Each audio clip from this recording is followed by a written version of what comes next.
You're listening to the Meet the Farmers podcast with me, Ben Eagle. To listen to previous episodes, visit thinkingcountry.com or find the podcast on iTunes by searching for Meet the Farmers.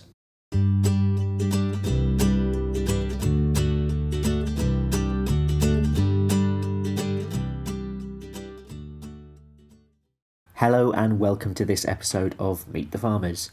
My guest today is Eddie Andrew, a dairy farmer from just outside of Sheffield, whose family has diversified into ice cream making, selling direct to people in Sheffield. The farm goes by the brand name of Our Cow Molly for reasons that will be explained during the podcast. I have to say it was a particularly snowy visit when I called by the farm on my way up to Scotland, but that didn't stop Eddie on the day, who, as well as taking the time to speak to me, made sure that as many of his customers as possible got their milk and their ice cream, towing the delivery van behind his tractor through the snow and ice, which sort of tells you the kind of person he is and the kind of business Our Cow Molly is. Particularly impressive is his use of social media in engaging his customers and suppliers, and I had a bit of a masterclass in how to use Twitter as a diversified farm business. Here's Eddie explaining the background to how the business got to where it is today. 1947, my granddad he got a loan from his dad and bought a small kind of farm. He started out with 10 cows, so he would milk the cows and then put the milk into churns and go off into Sheffield on his horse and cart, and he would decant the milk onto people's doorsteps into teapots, whatever they had. So that's kind of how he started with those 10 cows. And then over the years, the cow numbers have grown. We're up to anything between about 85 and 90 cows at the moment. Up until the 80s, we did raw milk.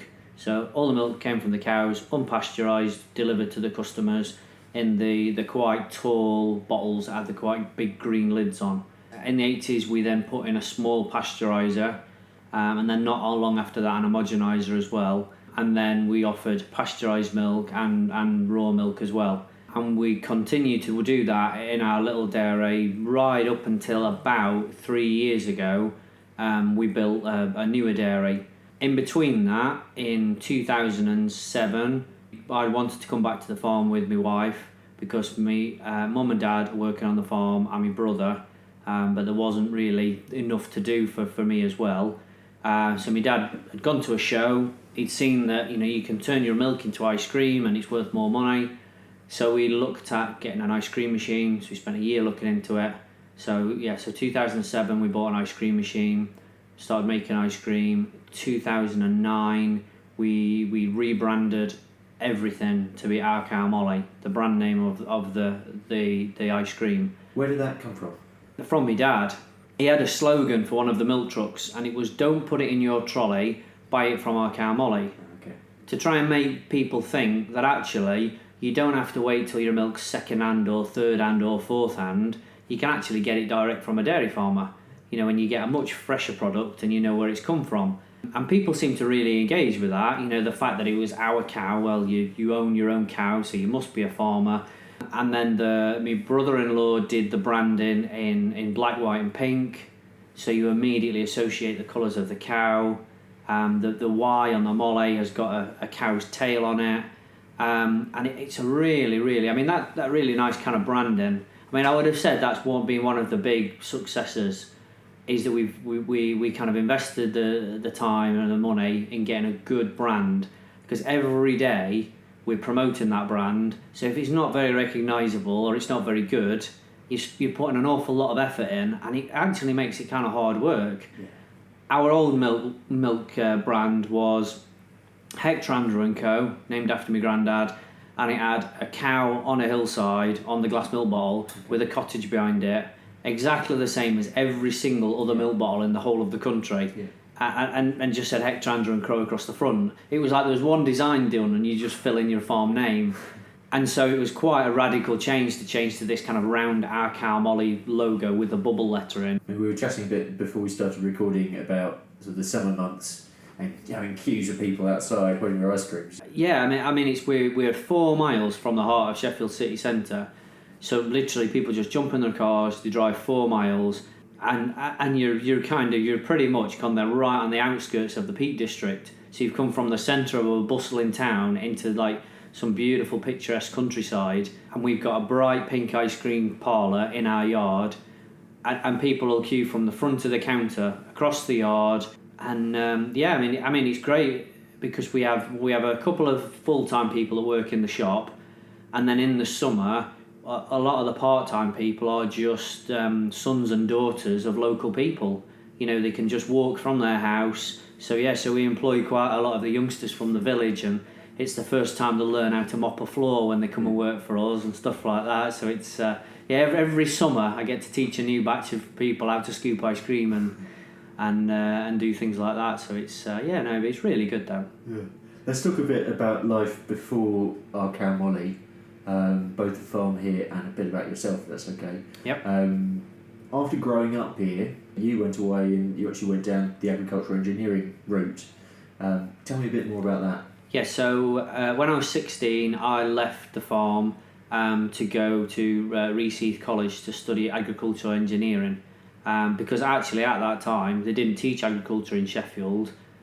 2 years ago they've actually started an agricultural course now. Oh, really? But traditionally everybody from Sheffield had to leave to go and study agriculture. Even me dad, we're talking 50 years they haven't taught agriculture, and now they've started doing it at Sheffield College for the first time, which is it's only got to be a good thing really. Mm-hmm. So I left to be doing agricultural engineer. So it was about a 3-year course, and I worked for John Deere's in Penistone, and then I worked for Samay and Deutz. And then I kind of then specialised in repairing Grimmy potato harvesters. So carrot potato harvesters. I'd say specialised. I think the thing was I was the last one to say I didn't want to do it. Everybody else had said no, I don't want that job. You get soil down your neck. I'll just do the tractors and change the oil and do the nice clean things. But it was I always used to really like it. You get to a field, the machine will be broken. There's like a big gang of people round, and they're all waiting on you fixing the machine. So there was a lot of pressure, but to be able to see that machine back up and running and lifting potatoes and everybody getting cracking again, it was a great feeling. But some odd places I've repaired potato harvesters. One next to the airport in Liverpool, right on the flight path, and you felt like the planes were going to catch the top of the van as they went over, and it was just, and I'd have to I had a transit van. And I had to drive the transit van as fast as I could through the gateway to get as close as I possibly could before it got stuck. And then I wouldn't have to carry my tools as far. And then the farm would always pull me out, but it was just always getting there. You just got to try and get as close as you could. Have you been able to? Do you reckon you've taken anything from those days? Yeah, lots of things. I mean, it's only this morning I was welding a scaffolding tube up to fasten onto the front of the van so we could pull it into the city centre through the snow. So my welding skills are being used this morning, and even the ice cream machines, they've still got motors and gearboxes. We'll take the side panel off and we'll try and work out why it's not working before we phone the engineer. They're quite transferable skills. Pre-Arcan Molly, who were you selling to? So we've got a milk round that we've always delivered to just in Stannington, and anything that we didn't use on the milk round, it just went off in the tanker. I think Arlo was taking it at that stage. But there was no customers in the city centre, nothing whatsoever. That bit's sort of my fault. I suppose it's all my fault in a roundabout way. It's kind of we were all right with our little dairy doing the milk round, and we didn't have anything else. We didn't need to build a bigger dairy. And then I dropped a bottle of milk off at a coffee shop, just because I was driving past delivering ice cream. I thought I'll drop it in, and the barista rang up and he says that milk's amazing, and he says it's kind of it foams up lovely, it's dead glossy, and I kind of said, my dad milked it from cows this morning. I says it's probably a bit fresher, then I said, where do you get it from? And he says, a fruit and veg man brings it us. And he says, and I suppose he'll get it from wholesalers, and wholesalers will get it from a big processor, and big processor will get it from a farm. So I says, yeah, you're probably looking, it's about fourth hand by the time you've got it. I says, I brought it straight from farm. And I kind of I think it was a mixture between that, and the fact he was so enthusiastic about it. I mean, for coffee shops, for years it's always been about the beans, about the £50,000 shiny machinery. But actually, the majority of what they serve the customers is milk. And it's the biggest part of the drink, but nobody ever talks about it. I mean, we were for a bit, we were doing a hashtag saying we don't talk about the milk, and it's kind of like just just to kind of make people think about it. I mean, it has probably one of the biggest flavour effects and texture effects on a coffee when you serve it. And it's really kind of, people are starting to wake up to it now. And I mean, and that's how our milk rounds developed, because people would go into that coffee shop and they'd have a coffee from there, and it's like, how are you getting your milk so kind of glossy and it's not full of big bubbles and that? And he said, oh, this is the milk we use. And I think he was like the biggest champion of our milk. And he told more and more people, and people from the university went in and had a coffee, and it's like, we need to use that milk because we've got the best machines, we've got the best coffee, but we're missing that ingredient. So they said, can you supply the whole of Sheffield University? So I went, yes, and then sort of, no, because it was kind of like, how do we supply this? How am I going to do that?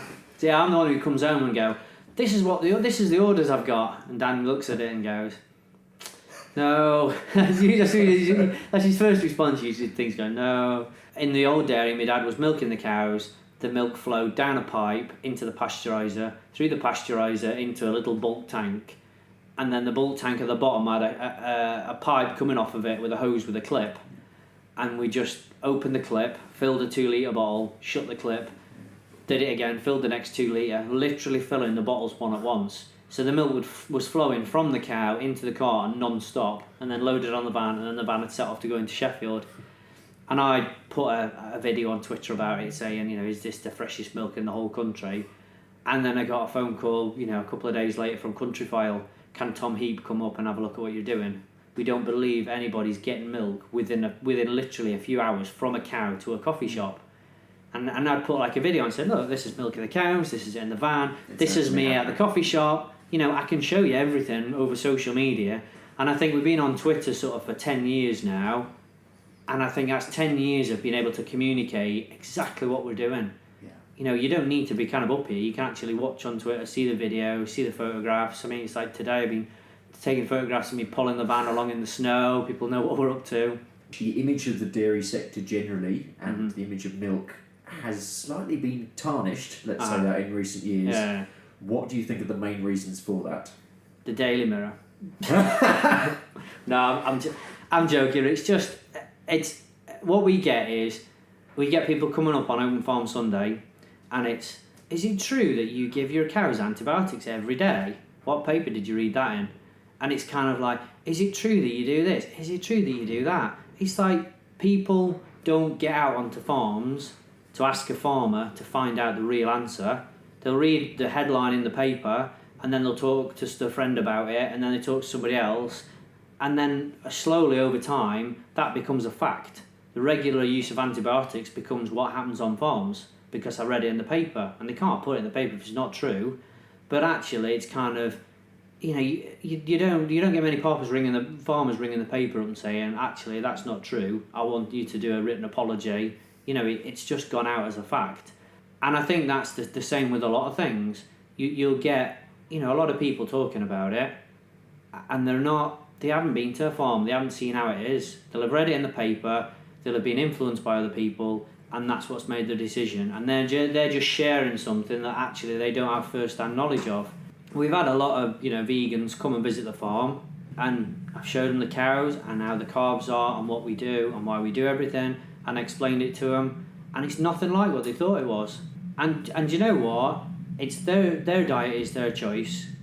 If I've helped them understand what we do, so they can pass it on to other people, that actually these are the facts. Yeah, they've at least got an informed decision. They can still completely disagree with those facts, and that's fine. But kind of, I'd rather that they'd kind of they got an informed as possibly I can do. We like to have our farm completely open. People can come, decide for themselves. If it looks like we're doing the right thing, they can talk to me dad. If the cows and the calves look healthy, they look happy, and then they can say, do you know what, I'll buy milk from them, or I'll buy ice cream because I know where it comes from. When you're buying it from perhaps a supermarket, it's milk from a ginormous silo that's from hundreds of farms, you don't know what's happening. So we give people that option to be as informed as they possibly can be. I mean, I've had people ringing me up, can I ring you up and ask you a load of questions about your milk? And it's like, just come up to where I live, come and have a look for yourself, it's... And people, and when you spend a bit of time explaining to people, they are then some of the biggest advocates of what you're doing, because they then tell other people, I've been up, I've seen him, he spent half an hour showing me around, and it's always worth spending your time. Is there anyone else on perhaps the edge of a city who's doing a similar thing? As a model, could it work for someone else? I mean, there's a few kind of like charity farms where you kind of go and pay to visit the animals, but they're a little bit like, the animals are there for the paying public. It's not kind of really like commercial. Whereas our farm we're a working dairy farm. The yard isn't pristine. Every gate's not galvanised and lovely and painted. It is. We're a working dairy farm. You come and visit us, and you kind of you find us as you see us. Yeah. Your dad manages the cows day to day? Yeah. My dad looks after all the cows, and then we've got Sam, who ever since she left school, she's been absolutely besotted with cows, and she kind of goes in. She'll come early before milking, and she'll go through the yard and chat to the cows and rub their ears, and she's got her favourite cows, and in fact when she's washing out the milking parlour, when she's finished, there's one of the cows that just hangs about just to be social, and it's just the most unusual thing ever. But it's great, and to have that kind of relationship and kind of see that, and for the customers to actually come and see, and they can see milking, and that's them going to milking, and they're having their tea put out, and then they're going into the fields, and if we need some people to kind of hold their arms out to direct the cows into the field, and my dad's not opposed to collaring people and their children. Stick your arms out, you're a gate, don't let those cows pass. Yeah. And these people are like frightened to death, and it's like, go hold your arms right out, and they're taking it dead seriously. But it's just kind of like, hey, you're being staffed for a minute now, and it's kind of like, and I think it gets people to think, actually, like with the Home Farm Sunday and stuff like that. The children can actually look at it, that this is a career that they could do. They could come and work on a dairy farm. They can make ice cream. They can make butter. It's a job prospect. Sheffield is obviously a big part of what you do. Yeah. It's a big part of the presence here. It's a big part of obviously your market, and you put "Made in Sheffield" on your products. Yeah. We had to ask permission. Because Made in Sheffield is a protected trademark. Okay. Ever since the kind of the cutlery industry. So because obviously people were naming areas Sheffield, so they could make the cutlery abroad, and kind of, I think there's like a Sheffield in America, and there's definitely a Sheffield in China. So I can't think what they call it. It's got a really serious name. It's like the trademark protection realm or something like that. So it was set up by the master cutler. To protect the Sheffield's good name, and there's a committee of kind of key people in the city and businesses. It's nothing to do with like the Sheffield City Council or anything. It's literally kind of people that it's been really important to protect Sheffield's name, and they go and fight anywhere that's putting Made in Sheffield on that isn't actually in Sheffield. They'll go and challenge it, legally, and they take it all very seriously. But you can apply for the license to put Made in Sheffield on your product. So I applied for the license, and then you're kind of hauled in front of a kind of a committee, and you have to justify why you want to put Made in Sheffield on it, and you have to prove that you're making your product in Sheffield. And I kind of said something like, I says, you guys get a lump of steel and you drill a few holes in it and polish it up a bit, and then you're allowed to say that's Made in Sheffield. I said, it's not like you got that steel out of the ground. And I said, we're growing the grass, we're growing the crops, we're breeding the cows, we're doing the whole thing all the way up until the finished product. And I said, so I'm probably a more Made in Sheffield product than anybody else is. It's not just Made in Sheffield, it is Sheffield. Yeah, and it's kind of, like it's the grass, the soil, the cows. The cows are born and bred here, they live the whole life in Sheffield. Nothing goes out from the city, if you like. So they kind of said, right, okay then. But it was like, because nobody ever has to put it on food before.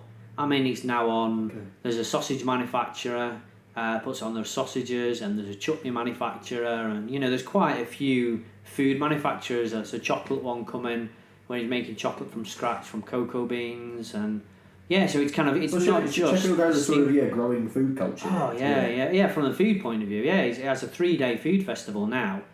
But yeah, I mean, over the years, there's more and more people started up doing food. We supply a couple of guys 2 miles away that converted their garage to be able to do patisserie in it, and it's all stainless steel and everything. But it's literally, you go up a street and there's houses and garages, and one garage you open the door and it's just a production room. I suppose it's no different really than to where we make the ice cream. That was an old garage that we converted, and so we supply them with lots of butter to make croissants, and these croissants go all over Sheffield, and it's just, you can just start at home, and they're actually moving into a bigger premises near the Sheffield United ground now, so they're actually kind of growing, and it's a lot of the coffee shops we supply with milk to.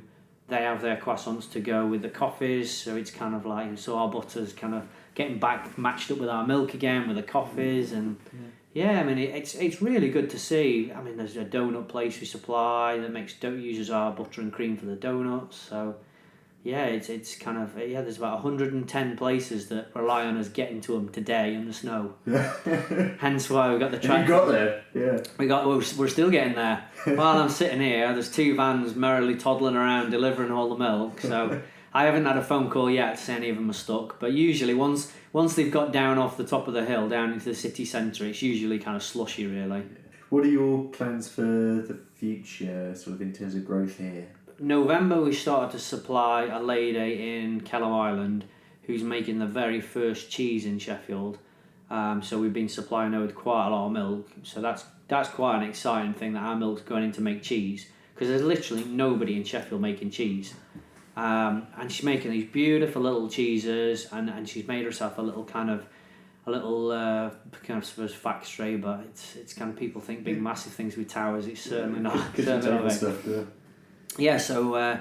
So I'm looking forward to seeing how that develops. We're doing the cheese, and then we've just started to do flavoured milk a little bit.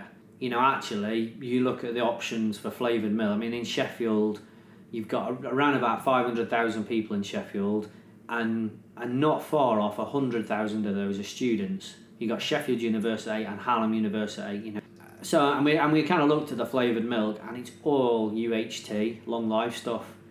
And no matter how much flavouring you put in UHT milk, you're never going to make it taste nice. It's rotten milk to start with. So we kind of thought, well, do you know what? We do fresh milk. We do it as fresh as we can, as long a life as possible. So actually, we think there's a really good market for fresh flavoured milk. We've got quite a lot of plans for Open Farm Sunday to get. Up. Well, that's it. I mean, I tried to get, because we supply milk to Morrison's and the Co-op. We tried to get Morrison's and Co-op to come to Open Farm Sunday, not last year, the year before, and just couldn't. I mean, I think they only go to 5 farms, and it's just really difficult to get them to come. So we've been supplying the Co-op perhaps for about 2 years now, and then we started supplying Morrison's from like the beginning of June. So I kind of said, come up to Open Farm Sunday, the milk will be in store for Open Farm Sunday, it'll be a good lunch. So Morrison said, yeah, sure, we'll come up and we'll talk to people, and their milk buyers came up, and some quite key people. It wasn't just kind of like it was good. So a week before Open Farm Sunday, I get a call from the Co-op saying, we'd like to come up to your Open Farm Sunday. It's kind of, would you? Right, brilliant. It's kind of, but to be fair, it was great, because they kind of like, we had one in the yard and one down near the dairy, and they were fine. They were kind of pleased to sort of talk about, this is where we get our milk from. This is the farm, and I think because the thing is, the reason our milk got stocked in the supermarkets was because somebody put on Twitter, can't you just supply your milk to a supermarket? I've got supermarkets near me. I haven't got any shops I can buy it from. Okay. And I says, sure, just ask, just go and ask the supermarket. I said, but make sure you ask them on social media. Don't ask in the store. Ask on Facebook or on Twitter. Let's keep like the conversation in the public. See what they say. So they said, we live in Sheffield. We'd love to be able to get milk from a Sheffield dairy farm in your Sheffield store. Kind of makes sense. And sort of they kind of, because it's a bit disjointed, so their PR team is kind of, yeah, no problem, we can do that, we'll look into it. So because we're on Twitter, we said, brilliant, shall I drop some off at the head office who do I need to talk to? So we got an invitation to come up and come to speak to the milk buyer. So there's a photograph on Twitter of the van outside the Morrison's headquarters, me with some milk, just going in to see the milk buyer. And before I even got into the foyer, he'd said, I've just seen your tweet. So it was kind of like, and so they kind of like, the whole thing then plays out in the public. It's what the public asks for. They see us going and seeing the milk buyer. You know, they're dead keen to support local producers, get our milk into their stores. So it's great for people to see how it works. You know, I think people think, oh, you know, you go and speak to a milk buyer of a major supermarket and it's all, you know, kind of all about price and stuff like that. You know, and actually, I don't recall the conversation being very much about price at all. It was more about logistically, how are you going to get your milk from the dairy farm to Morrison's? You know, how we work, how is it going to get to the shelves, how much we might need, you know, and all things that we were able to kind of sort out there and then. It was kind of like, I'll put the milk on the van, I'll drive it down, I'll put it on in the fridge myself. And you know, and to be fair, we go in the back through the delivery bay, we go and stock the fridge up in the milk aisle. And it's great because the customers are there going, oh, we're up at your farm at the weekend. And they're buying milk out of the crate before you've even put it on the shelf. And the staff, obviously, that work in store live in Sheffield. So they've been up to the farm. So you've got this whole kind of really good camaraderie of the customers that know about us and the staff that know about us. And actually then Morrison's had great big things hanging from the food hall at the Great Yorkshire Show with pictures of our bottles on, demonstrating that, you know, actually they can make a big difference to and work direct with farmers. You know, it doesn't have to go from a farm to a big processor and back to a distribution centre and then back to the branches. You know, there is an actual option for it just to go straight to the branch and kind of go the old-fashioned way where it actually just goes from a farm to the end person. Possible. I mean, what advice would you give to a farmer of any sector who might be considering how they could sell direct, but not quite sure whether to take that leap or not? So I suppose the way to do it is you've got to look at it that you've got the unique opportunity through social media to engage with the person who buys your product. You engage with the consumer that wants to buy your product. The supermarket wants the consumer's money, so if they want their money, they have to stock your product. So then all of a sudden, the producer has kind of not got the upper hand, but it works in the producer's favour because the producer can say to the supermarket, look, you've clearly got customers that want to spend money with you, but they're asking for our product. We're happy to supply you so we can work out a deal. If the price that they're offering isn't high enough, then you don't supply the supermarket, so the consumer will go to a shop where your product is available. And that's the gamble that the kind of the supermarkets either choose to stock it or they don't stock it. But you know, at the end of the day, they're absolute experts in catering for the consumer, and it's so that's the way I kind of think of it. You got to think this is 65 million people in the UK. You could talk to those 65 million people, and they can drive the market for you. Get those guys to value the milk, the provenance of your milk, where your potatoes are from, the breed of your beef, and everything else will fall into place. If you kind of go to a shop and try and get them to stock it, hoping people will buy it, then the shop's then going, well, how do I know if anybody's going to buy your product? Where if it's you work the other way around, then people know it's going to sell because people are being asked about it. What's your take on the future of the dairy industry as a whole? I mean, if you were producing milk conventionally, selling into a cooperative, would you be confident for the future? Would you still be in business? Probably up until last year. Then no, we would have gone without the milk round. If we were filling the bottles, if we were milking the cows and sending it all in the tanker, because we don't do any contracting or anything like that. You know, being a dairy farm is literally all our business. Yeah, years ago we'd have shut our dairy farm, even though we're so close to the city centre. You know, I mean, when I was little, everybody all around here was dairy farms. There's loads of them. My cousins, they had a bigger dairy farm up on the hill than us, and they've got rid of all their cows, so they've slowly disappeared over the years. Like I say, not because people have stopped drinking milk, just because they've not been able to make it work.